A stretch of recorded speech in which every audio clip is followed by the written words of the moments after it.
Trade wars. To understand today's trade war, we need to go back to when it all started. The Trump administration launched a tariff offensive against China, citing unfair trade practices, intellectual property theft, and a massive trade deficit. But now, the battlefield has expanded.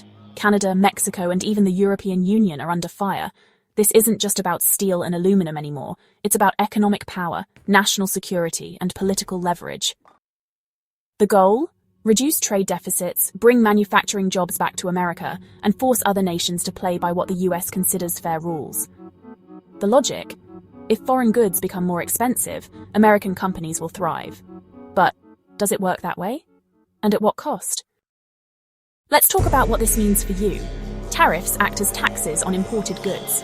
When the US slaps tariffs on products from Canada or Mexico, those costs are passed down to consumers. That means you pay more for everyday products, cars, electronics, even groceries. And if you love online shopping, ordering goods from these countries just got pricier. But it's not just consumers feeling the heat. Businesses that rely on international supply chains are struggling. Retaliatory tariffs from Canada, Mexico, and China mean American exports are facing roadblocks. Agriculture, automotive, and tech industries, they're taking some of the hardest hits. And here's a curveball. Some countries are fighting back in ways the US can't control. China, for example, is devaluing its currency to keep exports cheap. But there's a downside. Lower production costs can mean lower quality goods flooding global markets. So could this trade war also lead to a decline in product quality? It's a real concern.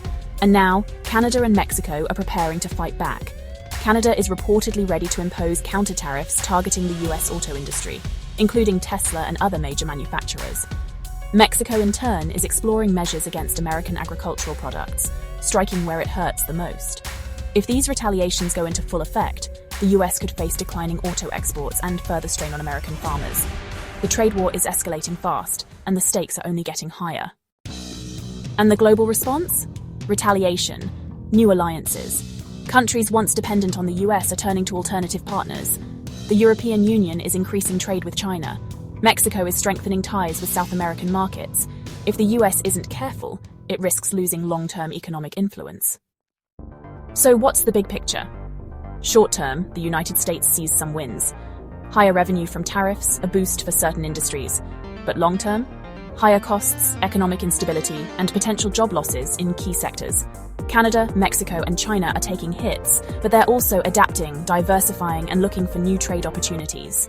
This war has no clear winner yet. At the end of the day, the question isn't just who wins this trade war? The question is, are you willing to pay the price? Trade wars shape economies, but they also shape lives. Stay informed, stay aware, and most importantly, stay prepared. Like, subscribe, and join the discussion below.